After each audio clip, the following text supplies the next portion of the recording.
ការចាប់ផ្ដើមថ្ងៃថ្មីជាមួយអារម្មណ៍ស្រស់ស្រាយពិតណាស់ពិតជាត្រូវការជាចាំបាច់ទីតាំងសម្រាកដែលពោរពេញទៅដោយសម្រស់ស្រស់ស្អាតក្រៅពីអារម្មណ៍ស្រស់ស្រាយនោះនៅមានរឿងជាច្រើនទៀតដែលអាចធ្វើឲ្យថ្ងៃថ្មីរបស់អ្នកកាន់តែល្អប្រសើរ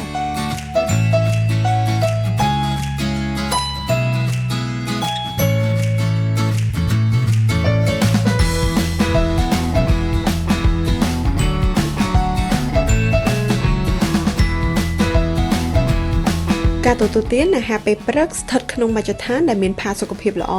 ការចំណាយពេលជាមួយកន្លែងដែលយើងពេញចិត្តអាចធ្វើឲ្យថ្ងៃថ្មីកាន់តែមានន័យក្នុងជីវិតប្រចាំថ្ងៃ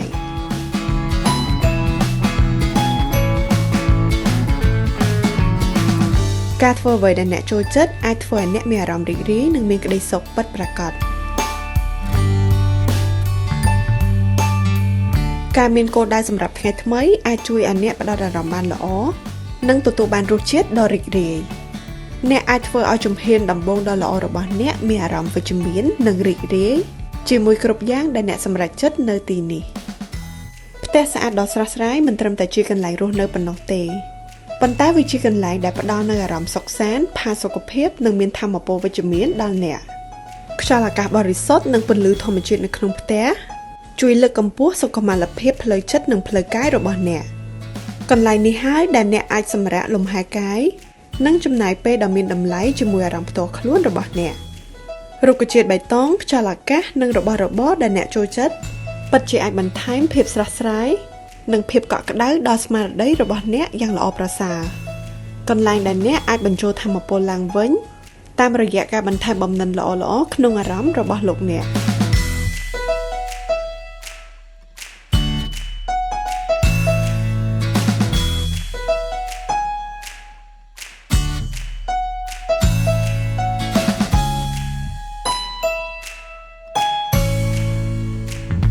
ថាមពលវិជ្ជមាននៃទីតាំងរបស់អ្នកពិតជាអាចជះឥទ្ធិពលយ៉ាងខ្លាំងដល់សុខុមាលភាពផ្លូវចិត្ត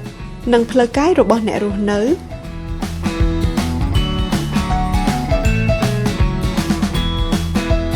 ផ្ទះដែលពោរពេញទៅដោយថាមពលវិជ្ជមានអាចកាត់បន្ថយស្ថានភាព stress បង្កើនអារម្មណ៍សុខសាន្តនិងលើកកម្ពស់សុខុមាលភាពទូទៅបរិយាកាសនេះហើយកន្លែងនេះហើយដែលអាចផ្ដើមជីវិតរីករាយនិងជោគជ័យគ្រប់ភារកិច្ចរបស់អ្នក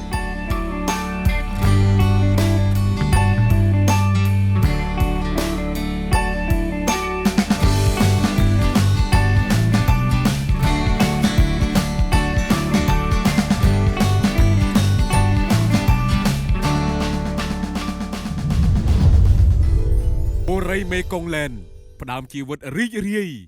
និងជោគជ័យនៅទីនេះ